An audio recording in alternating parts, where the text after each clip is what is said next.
If you've ever filled a topple or a Kong for your dog and thought that you were filling their quota of enrichment for the day, I think both you and your dog are going to be happy that you happened on today's episode of Shaped by Dog.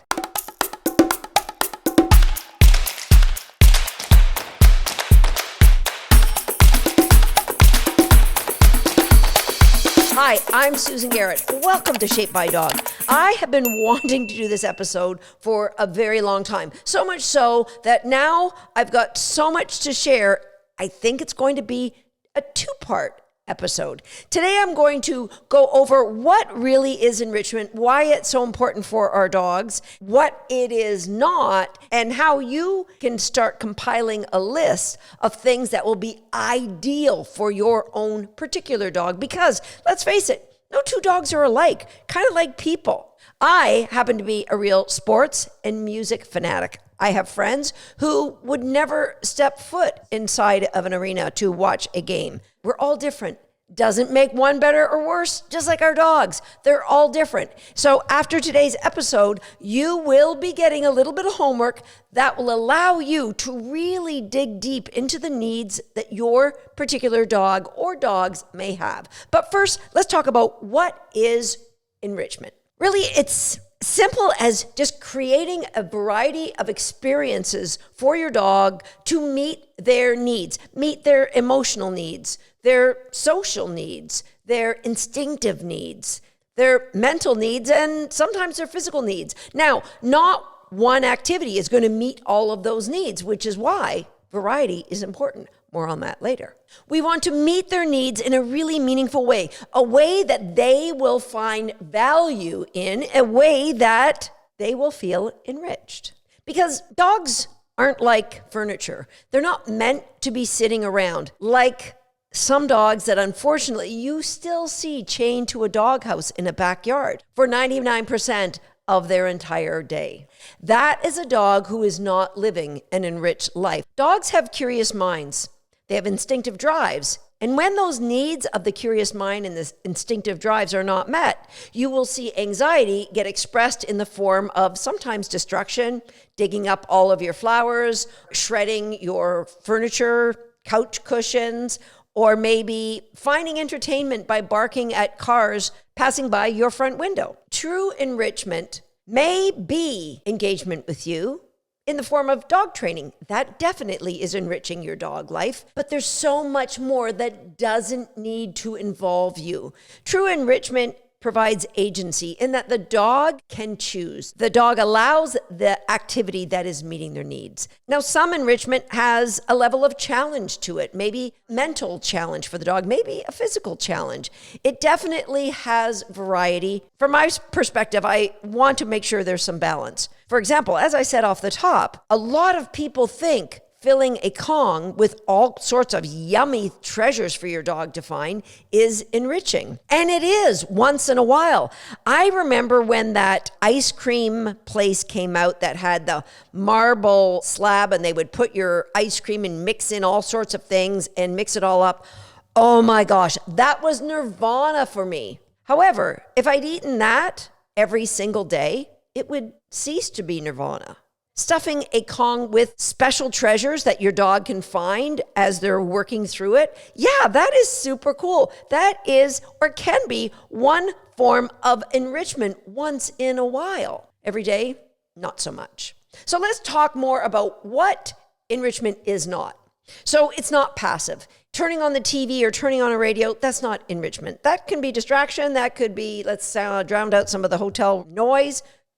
Don't think you're enriching your dog's life. Enrichment shouldn't be inherently dangerous. For example, some people like to take a laser pointer and get their dogs to chase it. Not only is that potentially dangerous if they get the laser in the eye, it is so dangerous in that it could create an OCD behavior where the dog starts shadow chasing, looking for reflections off your watch onto the ceiling. I've seen so many problems being created because somebody thought it would be fun to have their dog chase a laser pointer. Please, no. Just no. So enrichment isn't passive. It isn't dangerous. It should not be, please, it should not be overwhelming. Meaning going to a dog park You might think, oh, I'm going to enrich my dog's life. I'm going to go to a dog park. Potentially, for some dogs, in the right dog park, that could be true. And the same can go for a daycare, potentially with the right dog. And there are some amazing daycares out there, but there's probably an equal number or more that aren't so amazing for your dog. It can be overwhelming. If your dog doesn't have a social need of meeting other dogs, a dog park is the worst place to take them. And a poorly structured daycare that doesn't know how to meet the needs of individual dogs is not the place to take that dog. Good enrichment definitely is not human-centric in that it's not you taking your dog for a walk while you scroll on your phone. Now, if your dog is just sniffing along beside you, yes, there's definitely a level of enrichment there, especially if you go on a different route every single time you take your dog out. However, with a higher level of engagement from you, the potential to have a better level of enrichment for the dog is very probable. Finally, and most importantly, as I mentioned before, enrichment is not monotonous. It is not doing the same thing every day. It doesn't matter how cool of an enrichment idea that is, it will not be meeting your dog's needs when you just do the same thing for them every single day. This is so important that my team and I have put together a handout with a schedule that you can use. But I'm getting ahead of myself because that's for part 2. Right now, I want to talk about the instinctive needs of your dog and how that can be fulfilled just through enrichment. In episode number 232, I talked about our dog's canine predatory motor sequence, and that is a cycle that goes back to how wild dogs or wolves hunted. And in domesticated dogs, that cycle has been muted in some different stages, or maybe it's been enhanced in some different stages. So let me just remind you of those 8 stages. First is the alert or orient, a prey potentially. Then it's locate, scan to find it. Then it's stalk. We're not going to take off chasing. We're going to stalk it. Then we're going to chase the prey. We're going to grab it to bite. It's going to be like a grab bite, not anything dangerous. Then it's the kill bite. Then is the evisceration. And then there's a consuming. Of course, our domesticated dogs, that has been altered genetically through breeding. However, there's elements of that that are in every one of our dogs. And here is your homework, is I'd like you to start to take note of the things that potentially we can use when we talk about this in the next episode for your dog's enrichment. So we're going to start with first part of the predation cycle, the alert or orient. That could be orienting with their eyes. I think I see something. Could be orienting with their nose, could be orienting with their ear. With those dogs, a snuffle mat where you're going to put treats in the snuffle mat and they're going to have fun seeking out those treats. It could be just a food scatter in the environment that you're leaving them in for the day. It could be, if you have a dog that likes to orient with their eye, it could be one of those TV shows for dogs that have really cool things that get the dog's attention on the screen. Or if you have a dog like one of my dogs, Prophet, he loves to watch the bird feeder. He doesn't chase the birds when he's outside, but we have a big picture window and he loves to get up there and look out at the birds as they're eating at the feeders. Now, if you have a dog that likes to orient or alert, you're going to be thinking about enrichment along those lines. You may find your dog almost every one of these categories. You could say, yeah, my dog would love that. My dog would love that. There isn't just one for every dog. But as I go through the categories, you're going to say, oh yeah, I could see my dog doing that. Next is the locate. Now,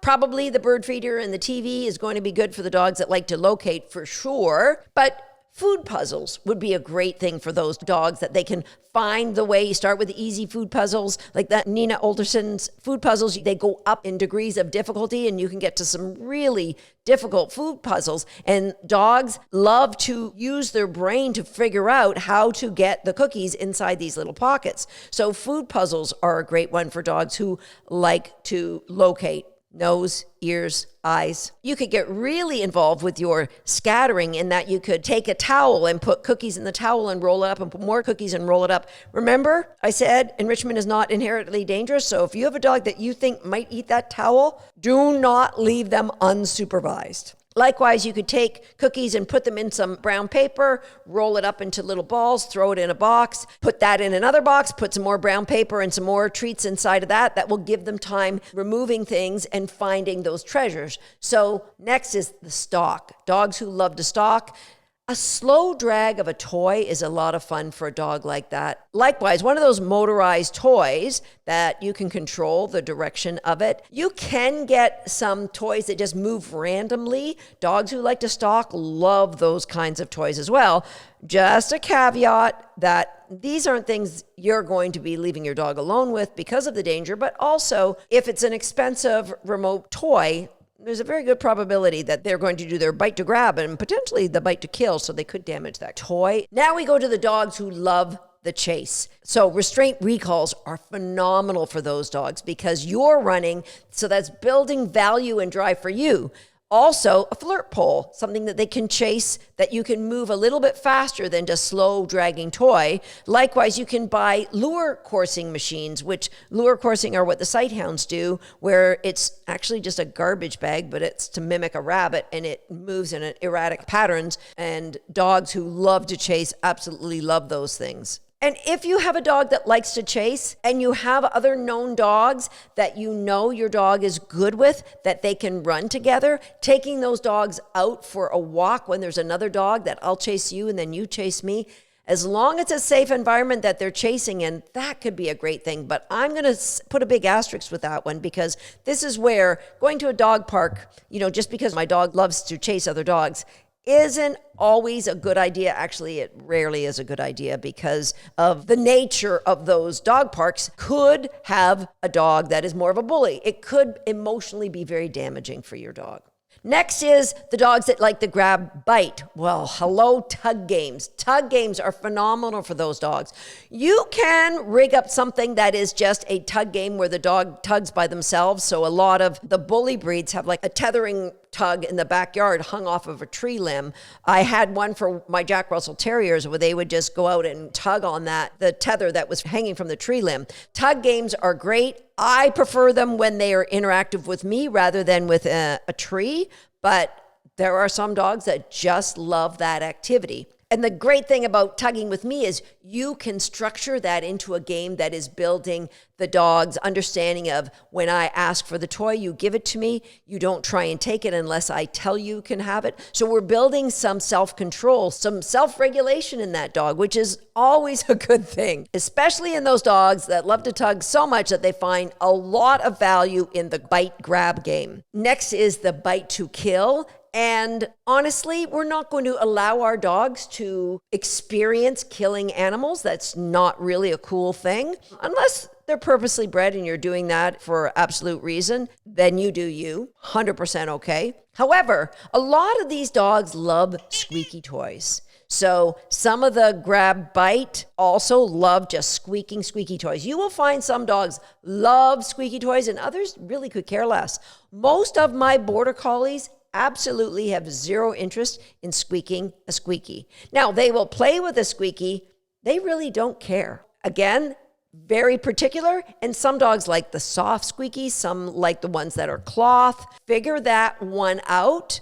That isn't one that I very likely would leave a dog alone with unless I know for sure that they're not going to be the kind of dog who likes to squeak and then try to rip the squeaker out of the squeaky. So I wouldn't leave my dog alone with squeakies just because of that small danger. And if they're a dog that likes to squeak, sometimes they also like our next category, which is eviscerate. So if your dog likes to squeak and eviscerate, then I wouldn't leave them alone with the squeaky. But what you could leave them alone with is puppy bombs. I've talked about that here on Shaped by Dog before, where I make them with toilet paper rolls. Again, I supervise my dog for the first few, so I know they love to shred the toilet paper rolls after they have eaten the goodies that are inside it. But do they eat the paper? I'd rather my dogs not eat a lot of paper. The good thing is that it's pretty biodegradable, but if I have a dog that likes to shred and eat, then those are things that I'll do when I'm alone, and after they've shredded them, I'll just pick up all the little pieces. But you can buy those toys that are like a cone. So I had one that was a beehive, that there were these tiny little bees that stuffed inside the beehive, and the dog would stick their face down and pull the bees out of the beehive. And that was like dogs who like to pluck. I think that's related to the evisceration instinct. I honestly don't know, but some dogs love that. Other dogs could care less. Oh, they're in there. They're not doing anything. I don't need them.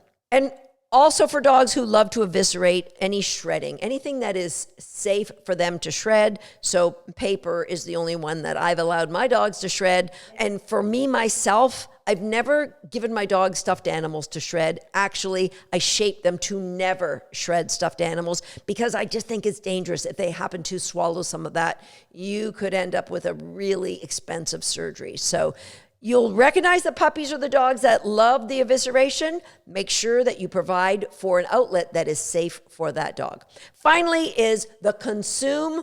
Dogs who love to get to the final end and consume, well, that's where your stuffed cons and your stuffed topples, maybe your lick mats, food puzzles, those are the things that would come in for those dogs. Now, I think pretty much any dog loves that as an enrichment. But as I mentioned right off the top, true enrichment should fill your dog's cup. It should have the potential to maybe growing confidence, the confidence of a dog being left alone. Yeah, I'm okay because I've got all these fun things that happen when you leave. Potential to grow a better relationship between you and your dog. Potential to meet your dog's instinctive needs or meet your dog's emotional needs. That's why we go to all this effort to create an enriching environment for our dogs.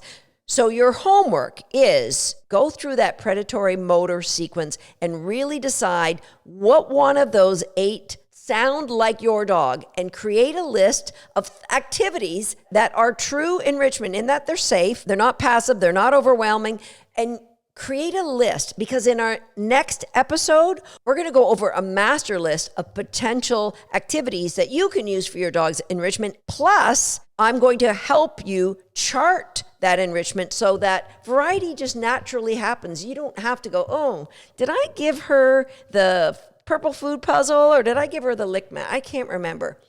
We're going to help you schedule that. All that right here next time on Shaped by Dog. I'll see you then. What do you got the angry broccoli for? You heard they weren't subscribers? Oh, they are subscribing. So let's pop the champagne. No more angry broccoli. Welcome to the fam. Be sure you hit that notification bell so you won't get hit with a bottle of champagne and you won't miss a single video from us. Right, buddy? Right, mister.